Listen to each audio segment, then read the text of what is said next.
como de los suplementos de cultura y libro. Fue director del Círculo de Bellas Artes del Instituto Cervantes, equivalente a secretario de Estado del Ministerio de Asuntos Exteriores y ministro de Cultura.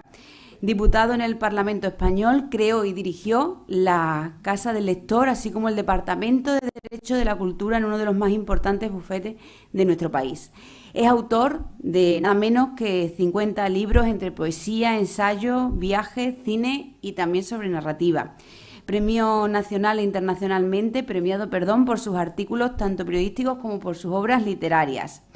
Tiene las más altas condecoraciones de Francia, Portugal, Italia, Chile, Serbia, España y la medalla Castelao de Galicia. Es doctor honoris causa por la Universidad de Nápoles en Italia y sus últimos libros de ensayo publicados son Democracia, las democracias suicidas y Qué bello será vivir sin cultura. Y de poesía, Calmas de enero y Para el tiempo que reste. Además, firma habitual de la prensa escrita, así como colaborador de programas culturales y políticos, tanto en la radio como en la televisión. Y hoy tenemos el placer de contar en nuestras jornadas con su presencia, con su testimonio y con las reflexiones que nos va a impartir a lo largo de la siguiente lección magistral. Muchísimas gracias, César.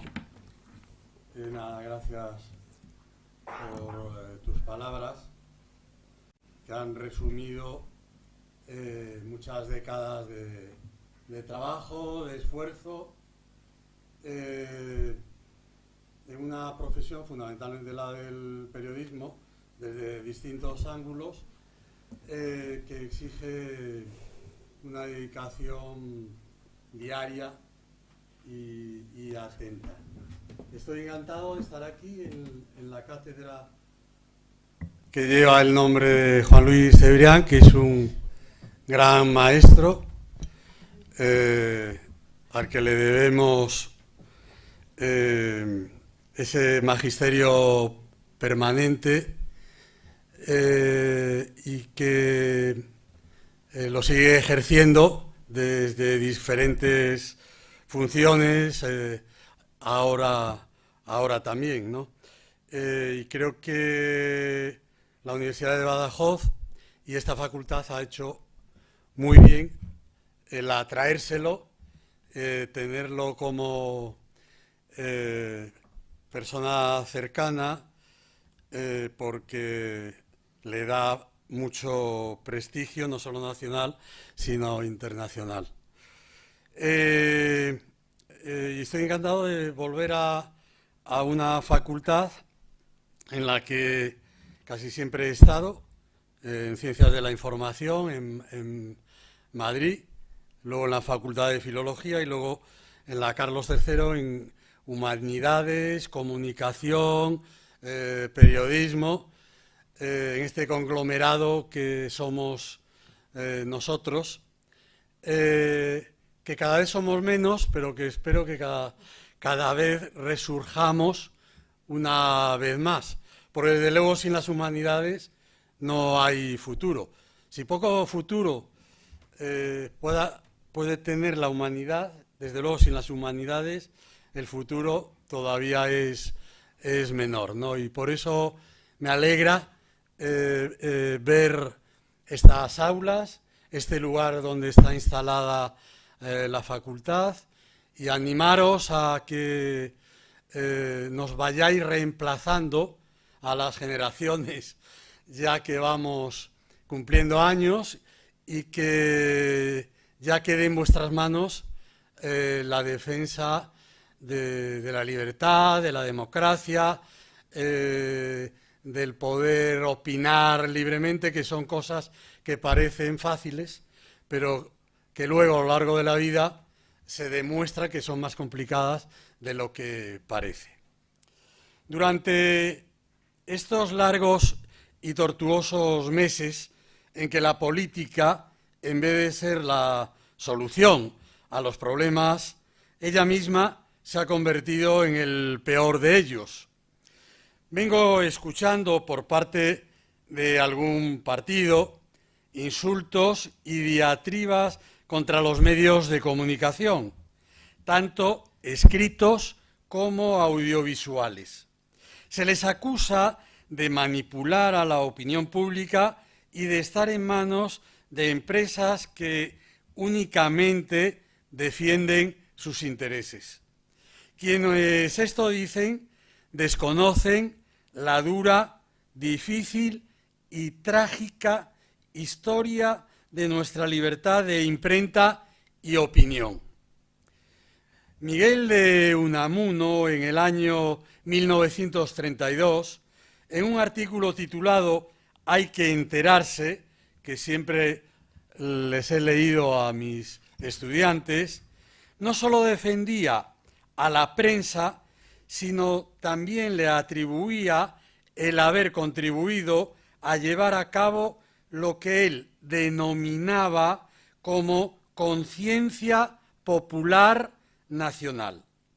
La prensa para Unamuno había sido la verdadera educadora del país ante la falta de una adecuada instrucción pública. Quienes desconocen los sacrificios que los españoles hicimos a lo largo de los más de 5 siglos de existencia de nuestro país, ignoran que desde la pragmática de los reyes católicos en el año 1502 hasta nuestra actual Constitución del año 1978, nunca existió una verdadera, ni mínimamente profunda ni prolongada libertad de prensa y de opinión. En la pragmática de los reyes católicos, los monarcas amenazaban violentamente al incipiente gremio de editores. No deberían osar imprimir texto alguno sin haber pasado antes por la censura civil y eclesiástica. Años después, otra pragmática de Felipe II entregaba los libros y las hojas periódicas impresas a la censura previa y a la Inquisición. A mediados del siglo XVII, en los avisos de Barrio Nuevo, el sufrido editor, el mismo, acuñó la expresión hoy también de tanta actualidad, pobre España desdichada, que Larra la va a ir repitiendo de manera distinta. De ahí se fue a los juzgados de imprenta del ilustrado Carlos III y a la Constitución de Cádiz, virginal siempre en su impotente intento de puesta en práctica.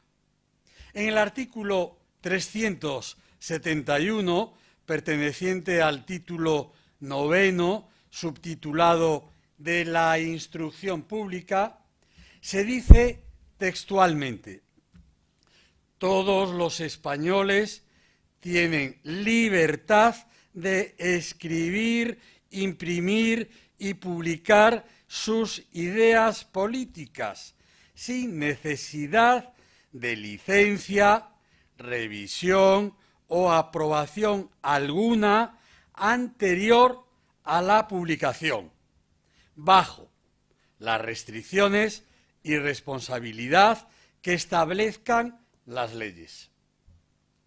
Los límites de la libertad de expresión están precisamente en las leyes.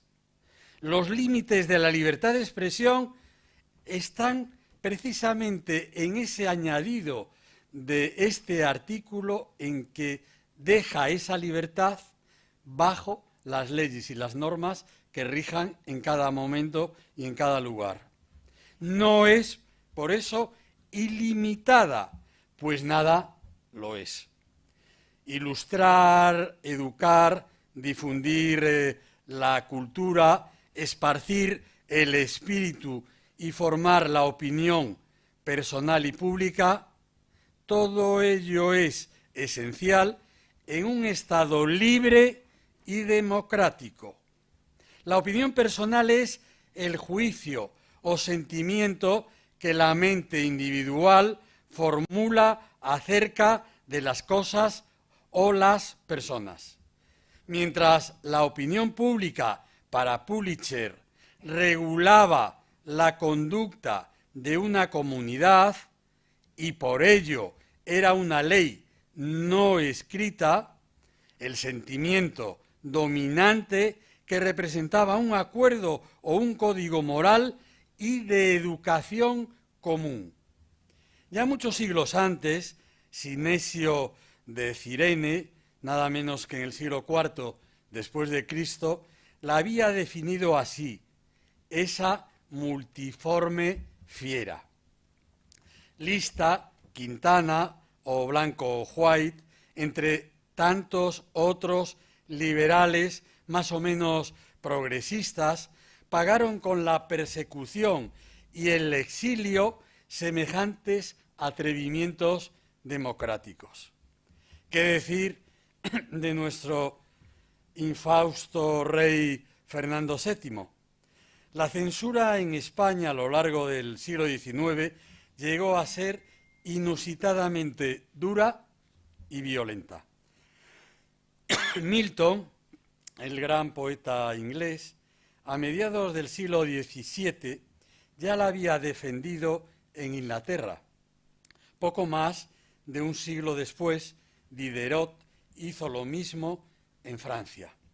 Ambos países, junto con los Estados Unidos, estuvieron siempre en la vanguardia de este derecho inalienable para el ser humano. En aquellas fechas, a mediados del siglo XIX, muchas cabeceras españolas, como protesta a su permanente y sanguinaria persecución, dejaban vacías las columnas levantadas por las intransigentes autoridades. Larra, nuestro gran Larra, llegó a escribir con su habitual ironía que este país, el nuestro, ni siquiera está ya lo suficientemente preparado para leer columnas en blanco. Ni el trienio liberal acosado, ni la buena fe del Estatuto Real, ni la Constitución más laxa del año 1876, ni las dos repúblicas. En la segunda se llegó a aprobar una ley en defensa de la República para controlar a la prensa extremista encarnizada contra la propia institución. Ni siquiera las dos repúblicas dieron pasos seguros para avanzar en este derecho. ¿Y qué decir del franquismo? Francisco Umbral, que escribió unos artículos magistrales sobre la voladura del diario Madrid, afirmaba que los españoles éramos una raza pirómana y ofrecía la idea de que en el solar donde había estado el periódico se levantase un monumento dedicado a Gutenberg. ¿Qué periódico vamos a volar el año que viene?, decía Umbral en otra de sus columnas. Y con la misma ironía heredada de Fígaro, proponía que se volase el Colegio de Abogados, el Colegio de Arquitectos, el Colegio de Ingenieros y de todas las profesiones.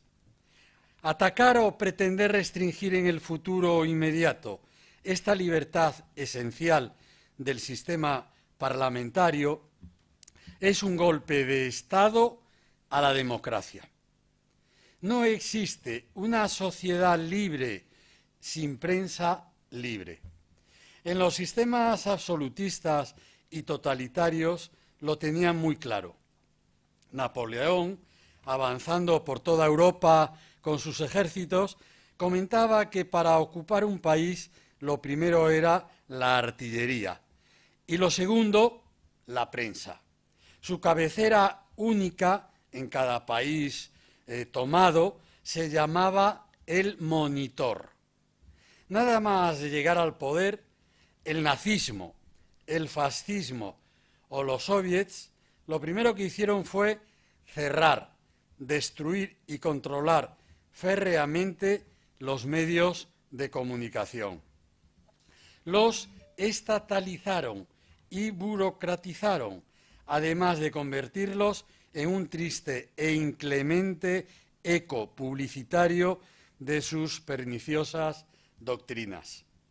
¿Acaso es esto lo que pretenden hacer algunos partidos políticos populistas españoles, por ejemplo, en el caso de llegar al poder?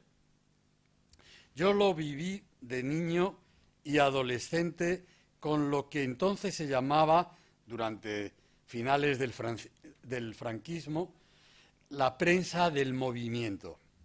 Sí, los periodistas, una maravillosa profesión, espero que todavía no en vías de extinción, si no están alerta, volverán a ser funcionarios nombrados a dedos según su acreditada afección, bien al régimen, bien a un sistema político que ya no tendría nada que ver con la democracia, sino con una dictadura más o menos descaradamente maquillada.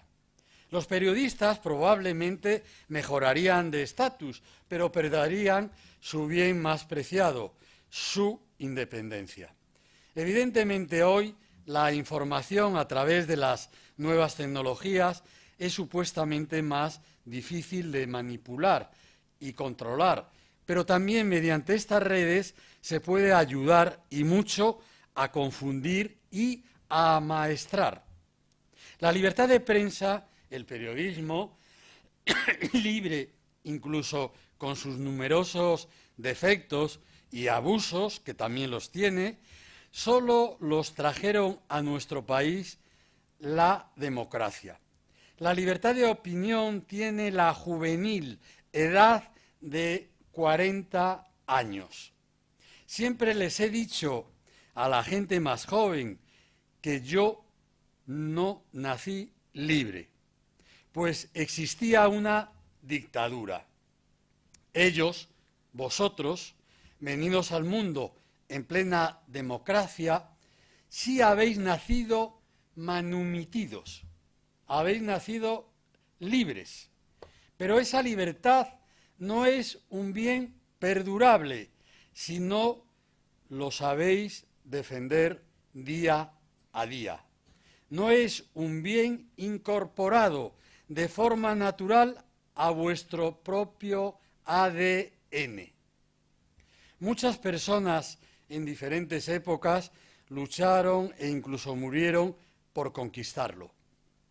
Cuando escucho a estos violentos y rencorosos populistas, llenos de un odio que creía ya desterrado de nuestro país, yo jamás lo tuve, a pesar de pertenecer a una familia republicana, parte de la cual murió en el exilio en París.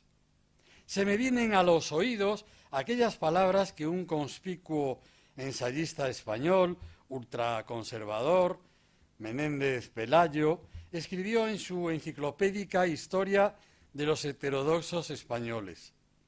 Periodistas, mala y diabólica ralea, nacida para extender por el mundo la ligereza, la vanidad y el falso saber, para agitar estérilmente y consumir y entontecer a los pueblos. ¿Estas son palabras de derechas o de izquierdas? ¿Hoy acaso la derecha y la izquierda se puede matizar en que están más conformes con los medios de comunicación o que les siguen molestando? Hemos oído a nuestro presidente del gobierno hace poco decir que los medios de comunicación estaban movidos por una serie de manos negras y empresas que solo publicaban esos periódicos para influir en la sociedad española e ir incluso contra él y contra su gobierno. ¿No es acaso esto aquella confabulación judeo-masónica de la que hablaba Franco? ¿Hemos avanzado algo?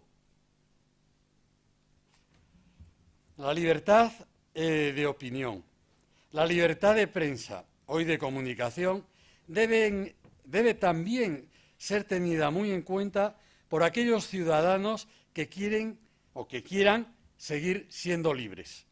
Ya sabemos que en España el pensamiento fue siempre un bien escaso, pero confío, como confiaba Voltaire, que dentro de muy poco se pueda poner de moda el pensar. Vosotros tenéis la obligación de hacerlo. El escritor durante siglos fue el único periodista. La literatura durante siglos fue el único periodismo que existió. Los géneros literarios durante siglos fueron los únicos géneros periodísticos. La lengua literaria durante siglos fue la conformadora del periodismo. Pero hoy, a comienzos del siglo XXI y al inicio de este nuevo milenio, el periodismo y la literatura, aun perteneciendo a la misma raíz y tradición común, son cada vez más dos maneras distintas, diferentes, incluso a veces antagónicas de comunicación.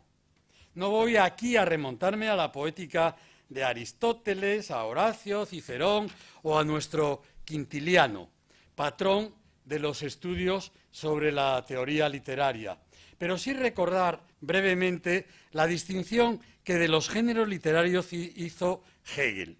Según el pensador alemán, diacrónicamente fue la épica el primer género que existió al tratar de contar lo que le rodea, lo que está fuera de él. Para Hegel, la épica era un género objetivo, elemento básico del periodismo, que marcaba una distancia entre el autor y lo contado. La lírica, sin embargo, era un género subjetivo, introspectivo, dedicado a encauzar las emociones y sentimientos del creador. Y por último, la dramática era un híbrido de ambos. El periodismo dedicado a narrar objetivamente cuanto sucede externamente al narrador partió en su origen de la épica, no de los otros géneros literarios a los que apenas nada les debe. Sí, como dice Brunetière, los géneros literarios evolucionaron, aplicando a la teoría literaria las ideas biológicas evolucionistas de Darwin. Una de sus mayores manifestaciones fue la desintegración de la literatura en el periodismo. El periodismo, a lo largo de un densísimo proceso inconscientemente dilatado en varios siglos, creó sus propios géneros e incluso fue más allá conformando un lenguaje propio. El periodismo, dice Lázaro Carreter, ha heredado en la sociedad moderna el papel fronterizo de la oratoria entre la lengua artística, la literatura y el uso práctico del lenguaje, el periodismo. Lázaro Carreter observaba una escisión entre ambos lenguajes.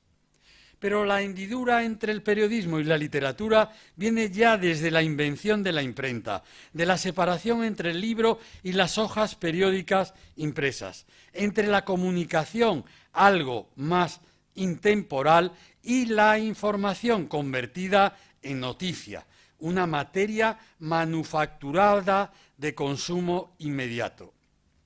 La escisión la provocan escritores como Defoe o Boswell, creando sin saberlo el reportaje en El año de la peste o la entrevista en la vida de Samuel Johnson. Los géneros literarios no bastaban para contar una actualidad que la literatura no consideraba como elemento esencial. Ya lo dijo muy didácticamente el hispano-norteamericano George Santayana. La literatura consiste en convertir los acontecimientos en ideas, El periodismo consiste en convertir esos mismos hechos en noticias. Y las ideas y las noticias no pueden expresarse de la misma manera. El periodismo es la historia del presente, la propia historia es el periodismo del pasado, pero la literatura no tiene ni siquiera por qué ser historia de pasado o presente o futuro. Es otra cosa, más intemporal. Mientras que el espacio y el tiempo entre el nacimiento de la información y todo el proceso de manufacturación, aunque no me agrade, utilizo este término económico, de la misma hasta transformarse en noticia, eran amplios debido a que la técnica aún no había inventado el telégrafo, el barco de vapor, el teléfono o los actuales instrumentos de conocimiento inmediato de la noticia. La literatura ayudó para cubrir esos huecos. La gesta de Maratón es la gesta del periodismo, no es solo una cuestión deportiva. El soldado periodista recorre corriendo varias decenas de kilómetros para llevar la noticia de la victoria. Y una vez la da, muere. Dice una sola palabra que luego se esparcirá a través del género épico, un género literario. Y ese espacio-tiempo en que se produce y transmite el mensaje será lo que el periodismo tratará de reducir o hacer desaparecer en su esfuerzo por conseguirlo, como hoy mismo, simultáneo o incluso casi hasta adelantarse a la propia noticia. Pero a medida que la técnica cambió, la esencia material del periodismo, la literatura, comenzó a perder su protagonismo. Leslie Stephen ironizó sobre aquel otro periodismo diciendo que consistía en escribir a sueldo de cosas que se ignoraban. Hoy esta definición sería impensable, pues esa ignorancia conduciría a los juzgados. La fantasía, en su sentido peyorativo, no tiene cabida en el trabajo periodístico, descontando, claro está, el artículo literario que no tiene de periodístico más que su presencia en el periódico. Las sensaciones y la imaginación son trampas mortales para el periodista. La ficcionalidad es una condición fundamental del lenguaje literario y un elemento clave para entender la estructura del texto artístico por su capacidad de organizar la obra literaria como representación, a causa de la conexión fundamental entre texto y mundo que tal concepción implica. Y la ficcionalidad es impensable en el lenguaje periodístico recogido por el calco de la realidad. McIntyre dice que el periodista, refiriéndose fundamentalmente al reportero, trabaja con un material que es incluso más extraño que la ficción. A la literatura no le interesa o le interesa poco, aunque a veces también ha explotado la realidad como único elemento, la verosimilitud. Para Paul Ricoeur, la ficción es el elemento conformador de la creación artística, la cual consiste no en que el mundo representado en la obra literaria sea una reproducción o copia del mundo real, el periodismo, sino en ser un mundo posible, autónomo, creado, no obstante, con una lógica de composición similar a la que rige en el mundo real. Según esto, los seres y acontecimientos de ese mundo posible o imaginario presentarán como forma peculiar de ser su carácter ficcional. Su existencia artística consiste en parecer existentes y verdaderos, siendo meros entes de ficción. En el reconocimiento de este parecer verosímiles radicaría la emoción artística del lector o del espectador ante esa representación mimética de la realidad. la recurrencia, la perdurabilidad, la ambigüedad, la connotación, la semantización, la ficcionalidad, la autonomía, el lenguaje figurado, todos ellos elementos esenciales del lenguaje literario son fundamentos muy distintos del lenguaje periódico basado en lo real, en la claridad, en lo verdadero, en lo conciso, en una expresión relacionada con el habla coloquial. Para Roman Jakobson, el lenguaje usual, el periodístico, dependía del contexto exterior, mientras que el literario era autónomo. El lenguaje periodístico tiene que ser verificado, mientras que el literario puede ser explicado, pero no verificado. Este lenguaje constituye un discurso contextualmente cerrado y semánticamente orgánico que instituye una verdad propia. El lenguaje literario no tiene por qué ser verdadero o falso en la medida que se confiere a sí mismo su propia verdad. ¿Sería admisible en el lenguaje periodístico? Para guiar Silva entre el mundo imaginario creado por el lenguaje literario y el mundo real al que pertenece el periodismo, hay siempre vínculos, pues la ficción literaria no puede desprenderse jamás de la realidad empírica. El mundo real es la matriz primordial y mediata de la obra literaria, pero el lenguaje literario no se refiere directamente a ese mundo, no lo denota. Instituye efectivamente una realidad propia, un heterocosmos de estructura y dimensiones específicas.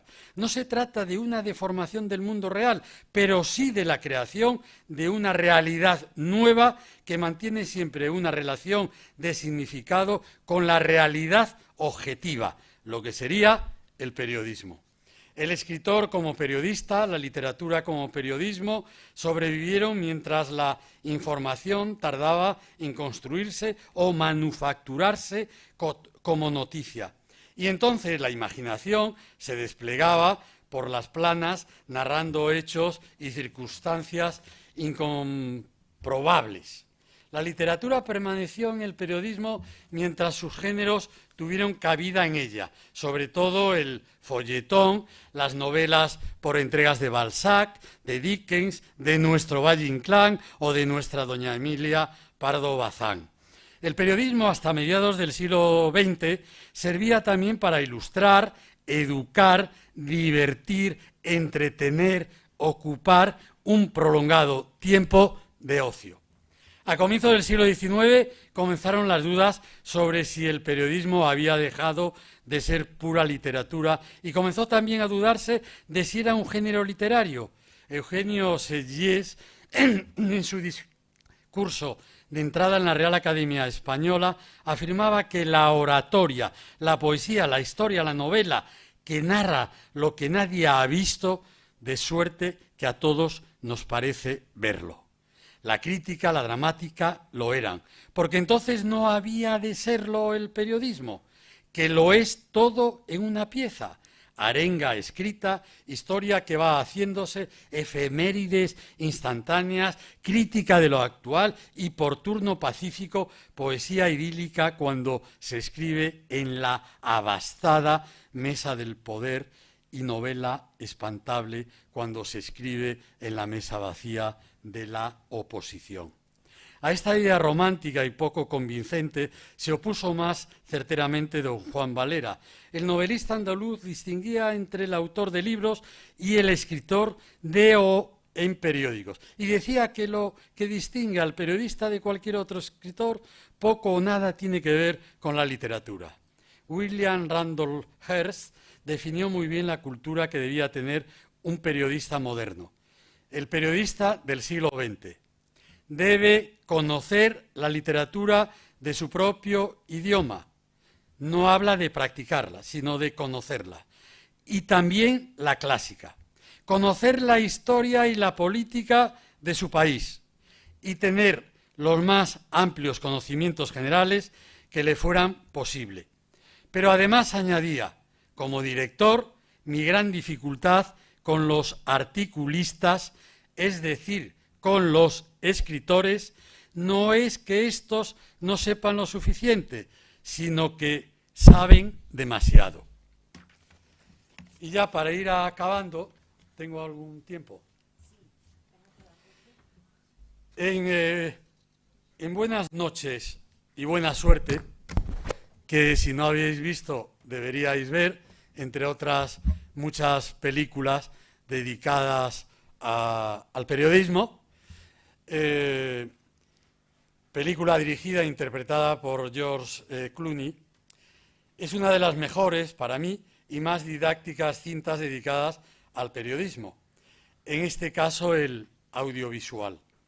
La historia del filme, así como la del propio periodismo, podría resumirse en la escena en la cual el director de la cadena norteamericana de televisión y el del programa informativo suben en un ascensor y el primero le confirma al otro que cuenta con su apoyo, pero que desconoce si las compañías anunciantes harán lo mismo.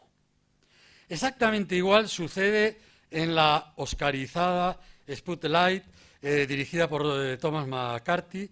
Los periodistas del Boston Globe saben que la investigación sobre los casos de pederastia en la Iglesia Católica local pueden provocar el rechazo de muchos lectores creyentes, así como la desaparición de gran parte de la publicidad espantadas por el escándalo.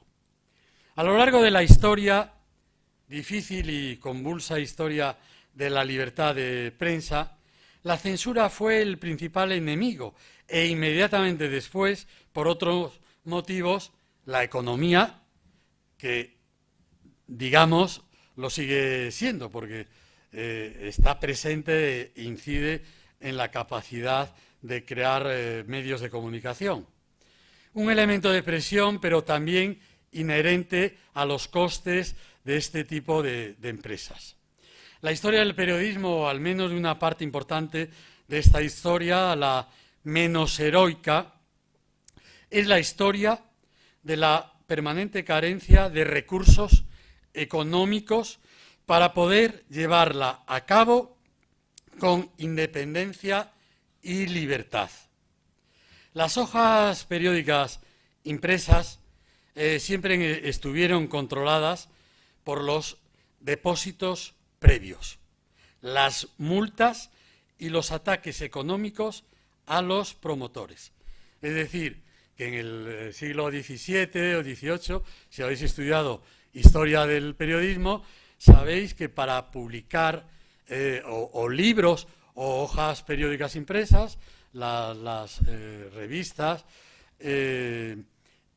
había que demostrar que el empresario tenía suficientes medios para sacarla adelante y además tenía que entregar parte de su capital como adelanto a que si se cometía algún delito, ya no por parte de la empresa periodística, sino por parte de algún colaborador de esa empresa, habría el dinero suficiente para pagar la multa. Con lo cual era una manera de impedir que aparecieran en abundancia estos medios de comunicación en cada época. Por eso siempre estuvieron controladas los depósitos previos, las multas, que eran grandísimas, y no solamente eran de carácter económico, sino que había, condenas penales y también no solo carcelarias, sino que algún elemento físico de la persona condenada podía desaparecer en aras al sacrificio de lo que se había publicado en esa hoja periódica impresa y que no estaba al gusto del poder civil o del poder eclesiástico. Depósitos previos, las multas y los ataques económicos a los promotores. La violencia inicial fue sustituida por la Guerra Fría económica. A pesar de la democracia, a pesar de que la información y la opinión son pilares esenciales de este sistema, no han dejado de padecer permanentes crisis económicas que han ido abatiendo multitud de cabeceras sobresalientes. En el mundo occidental, la información siempre ha sido costosa. El proceso de extracción, manufacturación y distribución ha sido y sigue siendo muy gravoso incluso en nuestros días. Las antiguas empresas periodísticas, mantenidas únicamente por sus propios recursos y beneficios, están en proceso de desaparición. Y hablo del papel y también en el mundo digital, que tendrá que abrirse un camino más allá de la publicidad para poder seguir sobreviviendo en el tiempo. Las grandes familias propietarias ya no son capaces de sostenerlas. Y el interés de las importantes empresas se ha extinguido. Este proceso de crisis desesperada, consustancial durante siglos con esta heroica profesión, se debe hoy fundamentalmente a la caída vertiginosa de ventas, la desaparición de los suscriptores, sobre todo de las generaciones más jóvenes como vosotros, la sangría publicitaria hacia otros soportes, los digitales, así como la inquietante presencia e influencia de las nuevas tecnologías que están todavía, que son incipientes y están en el inicio. La concentración del poder informativo en pocas manos se está comenzando a abrir a una multiplicidad de grupos, empresas, pequeños accionistas o lo que se conoce ahora como financiación participativa, fundaciones sin ánimo de lucro y con grandes desgravaciones fiscales, así como el apoyo del Estado a través de diferentes fórmulas que impidan su permanente deseo de influencia en la redacción. Muchas veces las cabeceras de los periódicos han pasado a formar parte de empresas de otros ramos de la producción, ajenas a las telecomunicaciones. Por ejemplo, las cercanas a las finanzas, los fondos de inversiones, al mundo inmobiliario, etcétera, etcétera. Y este forzado hermanamiento con la prensa ha sido siempre en su detrimento y, por supuesto, coartando su independencia. Cabeceras tan simbólicas como Le Figaro, Le Monde o Liberación han concentrado en estos últimos años, al menos hasta que yo escribí este texto, el poder en pocas manos y han experimentado grandes tensiones en sus respectivas redacciones debido a cuestiones ideológicas y laborales. Pero hay también otros modelos empresariales como The Guardian, una fundación, West France, una asociación. En la fundación los donantes no pueden recuperar sus aportaciones y su derecho a voto es igual al de otros donantes minoritarios. Este tipo de accionariado múltiple, diversificado, en el cual la mayoría de los votos no están en manos de una minoría de individuos, ofrece en apariencia una mayor libertad. La asociación o la denominada sociedad de medios de comunicación sin ánimo de lucro funciona como una mezcla entre las fundaciones y la sociedad por acciones. Hay una aportación de capital que no se devolverá, ni tampoco los dividendos, mientras que los derechos de voto serán proporcionales para equiparar a los pequeños con los grandes accionistas. Además, el medio de comunicación se beneficiará de desgravaciones fiscales. Dentro de esta estructura se agruparían el crowdfunding, las sociedades de lectores y trabajadores, los pequeños colaboradores y las ayudas del Estado. El mundo digital económicamente no ha sido capaz todavía de sustituir al papel. La falta del canon público para ayudar a las televisiones, sobre todo las estatales, hay excepciones como la BBC de Londres, ha reducido su capacidad. Los medios gestionados por los trabajadores han ido, por lo general, siempre al fracaso. La autogestión continúa siendo una utopía, como las sociedades de lectores y redactores. La invasión de las pantallas frente al papel es gigantesca.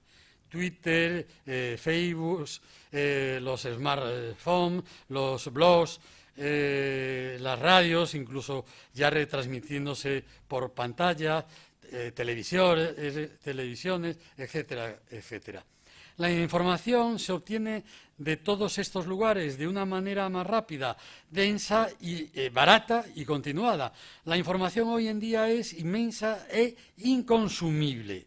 Una información cada vez más en bruto, sin fuentes respetables y menos analizada.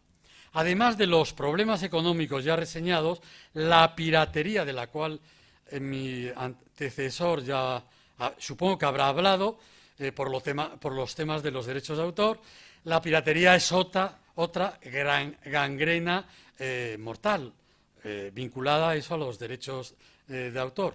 Los medios de comunicación también han sido puestos en entredicho muchas veces en la democracia. Desconfianza entre cabeceras, grupos económicos y políticos que los influyen. Desconfianza en los dueños caprichosos y el ánimo de lucro impuesto por los accionariados que los compran y venden según sus intereses. La información es un bien público, pero para mantener su independencia no puede ser sostenido directamente por el Estado, como otros muchos bienes culturales. Por eso, con muy buen tino y conocimientos de gente que ha investigado sobre los aspectos económicos y periodísticos, se sugiere una mezcla económica entre lo privado y lo público, sin que ninguno de ambos espacios interfieran o condicionen la libertad. Superar la ley de mercado y del beneficio, así como escapar al control intervencionista del Estado, es algo realmente complejo. En nuestros días todo el mundo está convencido de que puede ser periodista, de que puede hacer información teniendo un móvil en sus manos. Una noticia es una materia prima reelaborada, manufacturada y distribuida. Es el trabajo de los periodistas lo que transforma un hecho o acontecimiento en información, y eso no lo puede hacer cualquier persona. Periodista es un oficio. El periodismo consiste en investigar, verificar, contextualizar, jerarquizar, dar forma, comentar y publicar una información de calidad. La revolución tecnológica está destruyendo al periodismo o cambiándolo tal cual lo ejercimos hasta hoy periodistas como yo mismo. El periodismo siempre fue un oficio de alto riesgo. La producción de información fue siempre muy cara. El papel está en los inicios de su extinción. También el periodismo cambiará sus géneros y sus maneras. El periodista está siendo sustituido por el informático. La escasa aportación de medios dedicados a la investigación, opinión, corresponsalías y enviados especiales es ya tremenda. El periodismo, por otra parte, está perdiendo influencia en su labor de contrapoder. Ya está siendo cada vez, desgraciadamente, y ojalá me equivoque con muchas de las cosas que os estoy diciendo, está dejando de ser el cuarto poder al que Burke lo calificó como tal. Degradación de los contenidos, reducción de páginas y tamaño, escasez de recursos infográficos, aumento de suplementos de ocio y entretenimiento para obtener publicidad especializada, redacciones bisoñas, superabundancia de noticias de agencia, abandono de la labor de edición, republicación de las informaciones de otros, menos corresponsales y enviados especiales. Son una mínima lista de males que nos aquejan y que podrían ser sanados. Todavía estamos a tiempo. Al Boston Globe, los 8 meses de investigación de los casos de la pederastia le costaron, y creo que es poco dinero, $1 millón. A esto habría que añadirle los gastos de abogados, así como la pérdida temporal de la publicidad. Otro asunto importante es la degradación de la información debido a la gratuidad del soporte digital, que eso ya se está cambiando. La gratuidad era una desleal agresión contra el papel y contra los otros medios, ¿no? La gratuidad completa no genera ingresos por millones de visitas que existan, aunque sí puede atraer a cierta publicidad. Otro problema es el del monopolio informativo. La concentración de los medios de comunicación audiovisuales y escritos en pocas manos es malo para garantizar el pluralismo ideológico y la libertad de información. Los medios de comunicación, y ya voy terminando, al ser una parte esencial de la democracia y de la cultura de un país, deberían estar asistidos económicamente por el Estado, sin que por ello signifique una intromisión. Ya sé que eso es una utopía, pero debería ser así y debería ser una demostración del Estado de ese país en su democracia. Habrá que repensar nuevas fórmulas dotacionales. En Francia este tipo de ayudas tienen una tradición de más de un siglo a través de la exoneración de impuestos, el IVA reducido, beneficios postales, ayuda al papel, etcétera, etcétera. Y en los Estados Unidos también hay excepciones fiscales y postales y de otro tipo.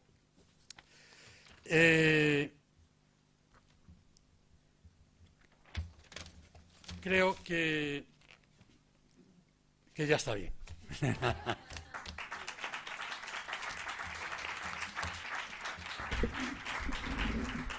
Muchas gracias, César, por su intervención. Me gustaría abrir un turno de palabras y quizás romper yo también el hielo, haciéndole una pregunta al hilo de las reflexiones que ha realizado, ¿no? A mí me gustaría saber cuál es, en todo este contexto y en todo que ha estado usted dibujando, el reto del periodista del siglo XXI.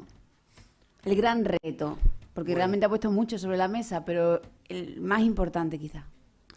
Yo creo que el peso del periodista en el siglo XXI, a estas alturas, todavía es muy importante.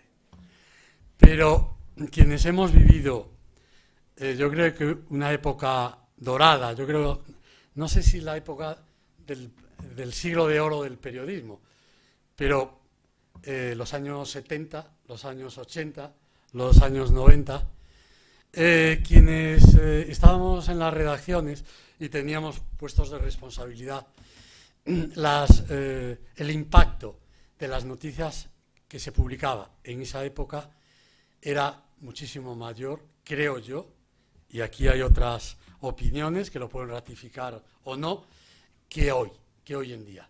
Cuando en mi periódico se publicó, en Diario 16 y en el Grupo 16, el asunto del GAL, la trascendencia fue impresionante. Cuando se publicó lo del el director de la Guardia Civil, todas las hazañas que había hecho y todo eso, fue impresionante.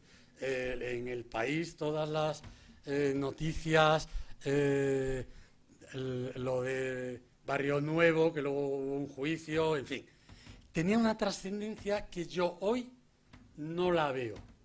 No es que haya dejado de tenerla, que la tiene, afortunadamente, porque si no tendríamos un problema gravísimo con nuestra democracia.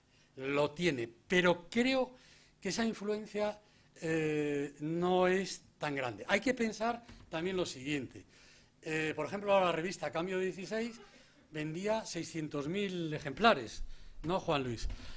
O sea, que hoy 600.000 ejemplares,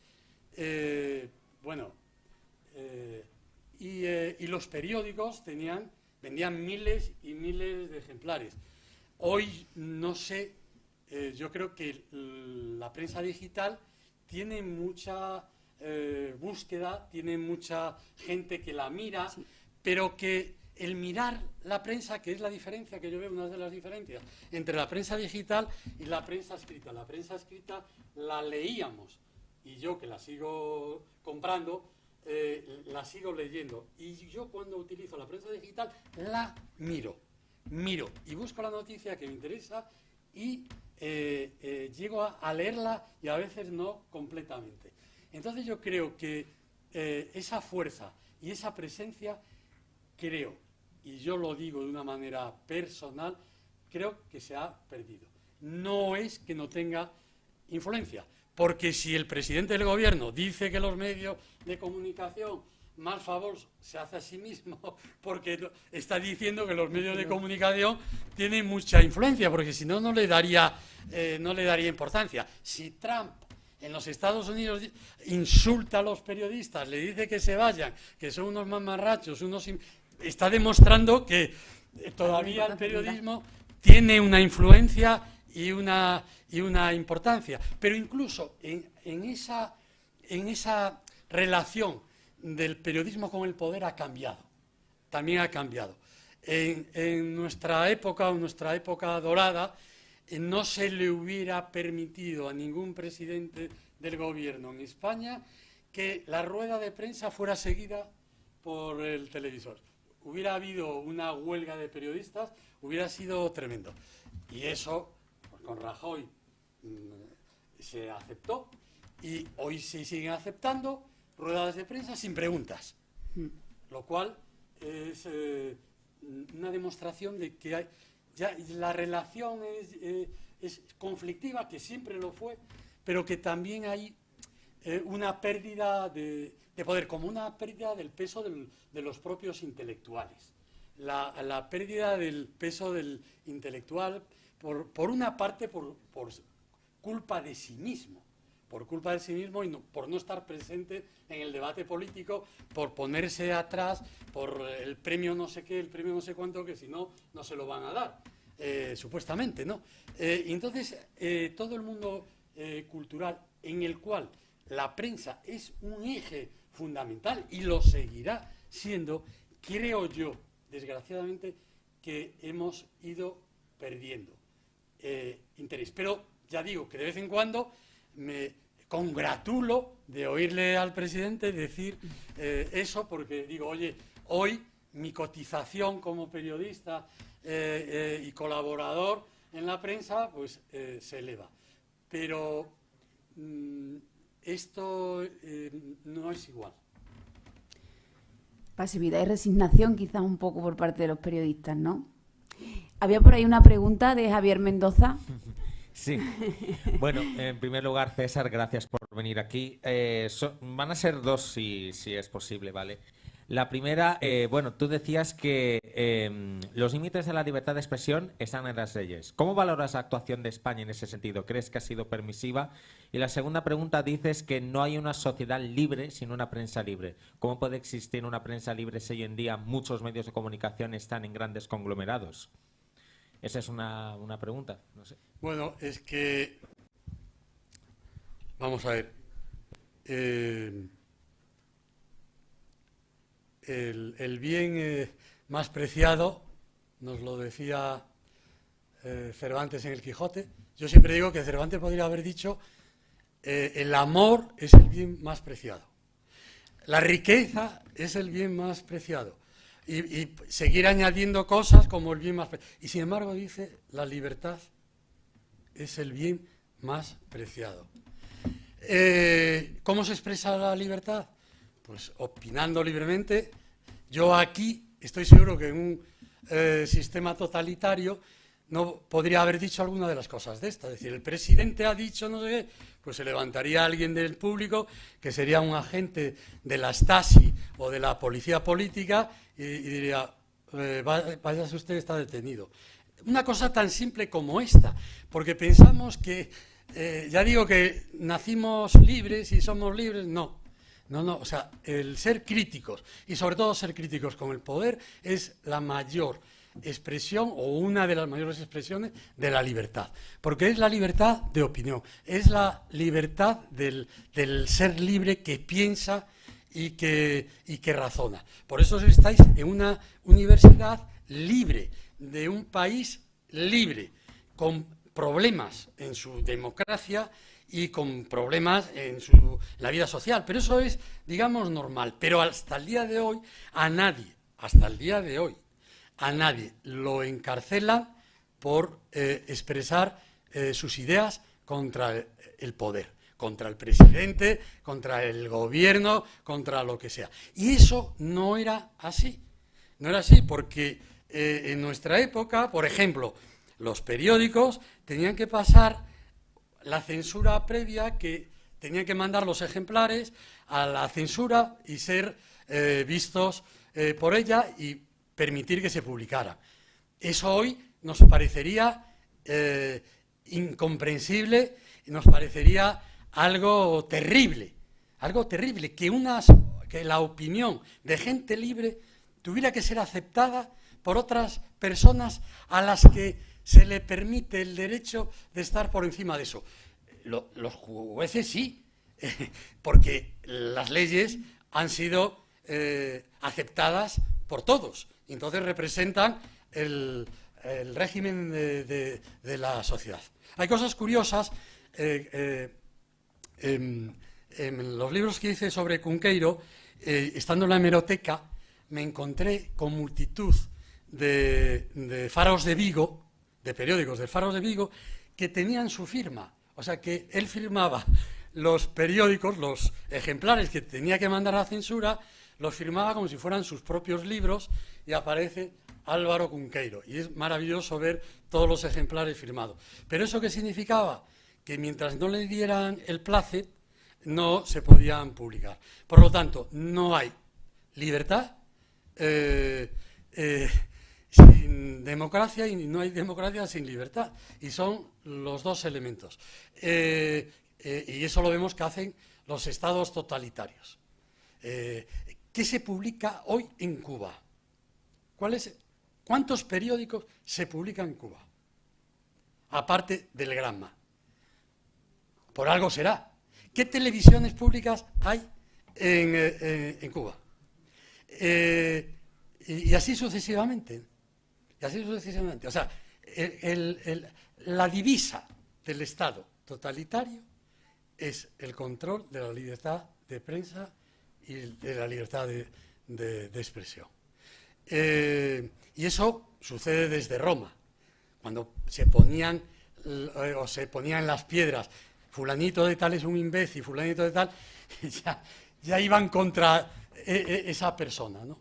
Entonces, esto es lo que tenemos que defender, entre otras muchas cosas. Y hay que defenderlo. Y estamos en el momento de defenderlo, porque nuestro país necesita darse cuenta que se están llevando a cabo cosas que están rozando la legalidad estatuida. Y lo digo con toda claridad. Y eso lo tenéis que defender vosotros, la gente joven. Como nosotros, en nuestro momento, que no fue poco, defendimos la llegada de la democracia, hicimos cada uno desde nuestra posición esa transición que hoy se critica y que fue fundamental, porque si no, no estaríais aquí de esta manera libre y yo no estaría hablando así. Y 40 años que en la historia de España jamás han existido. En la historia de España de 500 y pico años jamás han existido estos 40 años sin una guerra civil, sin persecuciones por las ideas, el desarrollo económico y social etcétera, etcétera. Pero eso hay que defenderlo. Y una manera de defenderlo es a través de la prensa y de los medios de comunicación, que son fundamentales y son vitales, Y en la democracia es el síntoma de si hay fiebre o no. Si la democracia tiene fiebre es porque los medios de comunicación tienen alguna enfermedad que hay que curar y que hay que sanar. Y por eso es vuestra labor.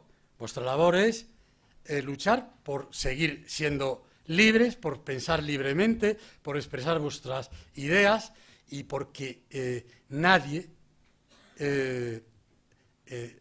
os tenga que controlar, excepto el que salga fuera de los límites de la legalidad vigente, que es el acuerdo y el pacto al que todos hemos llegado para vivir socialmente de una manera digna y equitativa y equilibrada.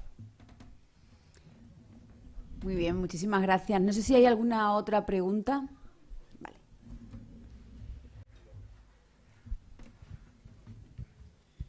Bien, sí.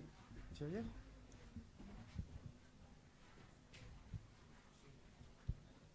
Sí. Sin entrar en confabulaciones judeomasónicas, no sé. Al menos estará apagado. ¿Sí? A ver ahora. A ver ahora, ¿sí? Ahora mejor. Vale, ahora sí. Digo que sin entrar en confabulaciones judeomasónicas, es evidente que los medios de comunicación tienen una cierta orientación ideológica y eso es perfectamente legítimo. Todos sabemos que si estamos leyendo el diario X, Y o Z, cada uno de ellos, pues sabemos de qué pecogea para que nos entendamos. Y como lector de prensa durante muchísimos años, yo hago ese filtro cuando leo algo, cuando quiero interesarme sobre un asunto, procuro ver las diferentes perspectivas de estos medios de comunicación. Sin embargo, la generación de estos estudiantes, pues los estudios demuestran que su uso de los medios tradicionales de comunicación es cada vez más escaso y que ellos se informan fundamentalmente a través de otros medios, redes sociales, blog y toda esta multiplicidad de medios. Y yo me pregunto, y me gustaría saber su opinión, ¿qué impacto tiene esto sobre la calidad de la información a la que acceden, sobre ese objetivo de que sean ciudadanos libres? Bueno, tiene razón. ¿Qué impacto tiene? Pues habría que... Yo no lo he estudiado. Siempre tenemos prejuicios sobre la juventud que deberíamos entenderlos más y ayudarles más, pero es un hecho nuevo que han traído las nuevas tecnologías. Las nuevas tecnologías requieren ya una facultad de nuevas tecnologías dedicadas al estudio de esto. Y probablemente eso se vaya imponiendo sobre todo el mundo nuestro, que melancólica y nostálgicamente cantamos ya como si fuera un poema épico de otros tiempos, ¿no? De todas formas, en las grandes opiniones, en las grandes discusiones, no solo basta la transmisión de información y de noticias, todo eso tiene que tener una serie de saberes y conocimientos que atestiguen la realidad de todo eso que se propone. ¿A dónde nos va a llevar esto? No lo sé. No lo sé. Yo, mi último libro, para que veáis lo optimista que soy, se titula Qué bello será vivir sin cultura. A partir de eso, todo lo que te podría decir es complicado. Yo creo, yo no estoy tanto en contra de las nuevas tecnologías porque es absurdo, porque el mundo va así, nadie lo va a cambiar, como con la pérdida de todo lo bueno que durante siglos hemos conseguido. Entonces yo lo que lucho es porque lo bueno que hemos conseguido se mantenga y sea de un valor de actualidad para la gente joven, como lo fue para nosotros. Y no estar contra la tecnología, sino que decirles a ellos que como nosotros tenemos todo ese pasado que es nuestro presente, porque nosotros vivimos de todo ese saber y todo ese conocimiento que tiene un valor que se puede hoy utilizar y que les puede ser útil, además de esos nuevos instrumentos que ellos pueden manejar infinitamente mejor que nosotros.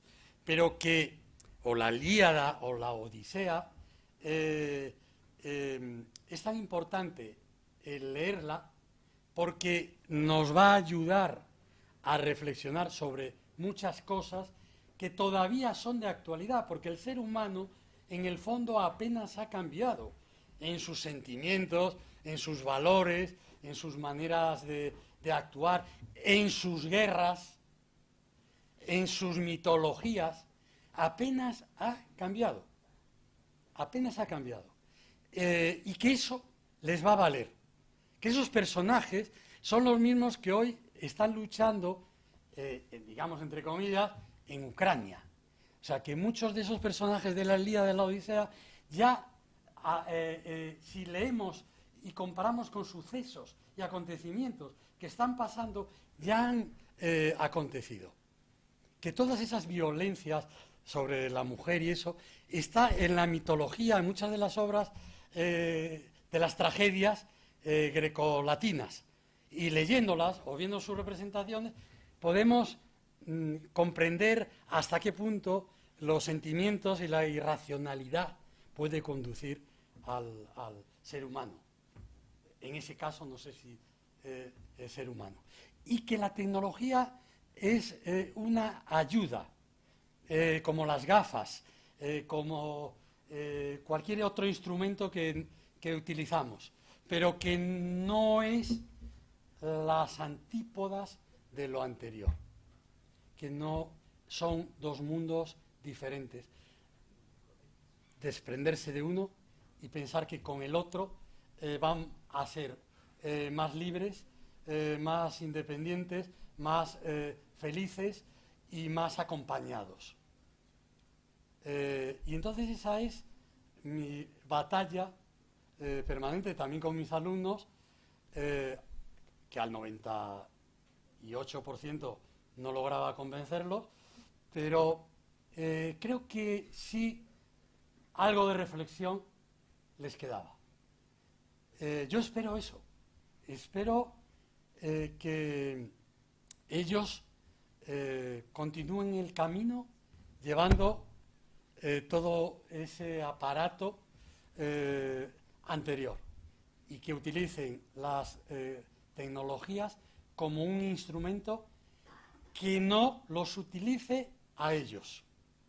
Porque el problema es el no darse cuenta de que el instrumento te está utilizando a ti y que el instrumento da el lugar en donde estás, que el instrumento dice los gustos que tiene, que el instrumento dice la ropa que te gusta, que el instrumento dice los libros que lees, ojalá sean muchos.